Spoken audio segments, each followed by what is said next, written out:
آخر کار بلی تھیلے سے باہر آ ہی گئی۔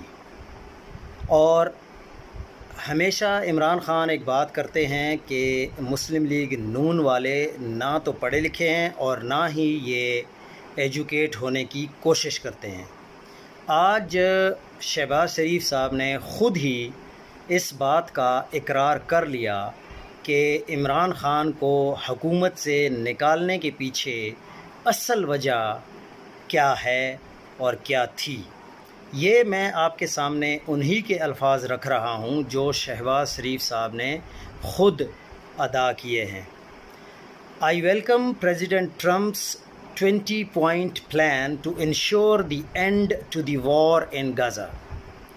I am also convinced that durable peace between the Palestine people and Israel would be essential in bringing political stability and economic growth to the region.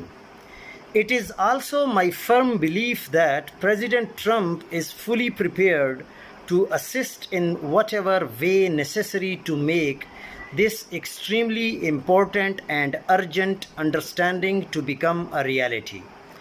I laud President Trump's leadership and the vital role played by Special Envoy Steve Witkoff in bringing an end to this war. I am strongly believe that یہاں پر باریک واردات ڈالی گئی ہے جو کہ ہر پاکستانی کو سمجھنا چاہیے کہ یہ کیا کہہ رہے ہیں۔ I also strongly believe that the implementation of the two-state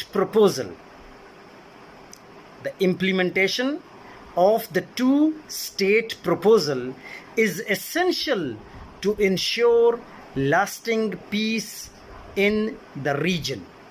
یہاں پر یہ کہا گیا ہے کہ اسرائیل اور فلسطین کو دونوں کو ملک تسلیم کر لینا ہی پوری دنیا کے لیے بہتر ہے۔ بھائی فلسطین تو آلریڈی ایک ملک ہے، اس کو تو ساری دنیا مانتی ہے، لیکن اسرائیل کو کیوں مانا جائے؟ کیونکہ وہ ایک اللیجیٹمیٹ قسم کی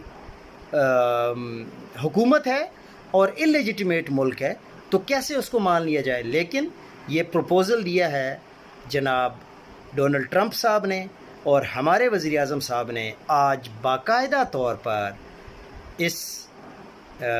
اسرائیل کو تسلیم کر لیا ہے، اور تسلیم اس لیے کیا ہے کہ انہوں نے کہا ہے کہ میں اس کو ایکسیپٹ کرتا ہوں۔ اب پاکستانیوں کی شاید توجہ کو ڈائیورٹ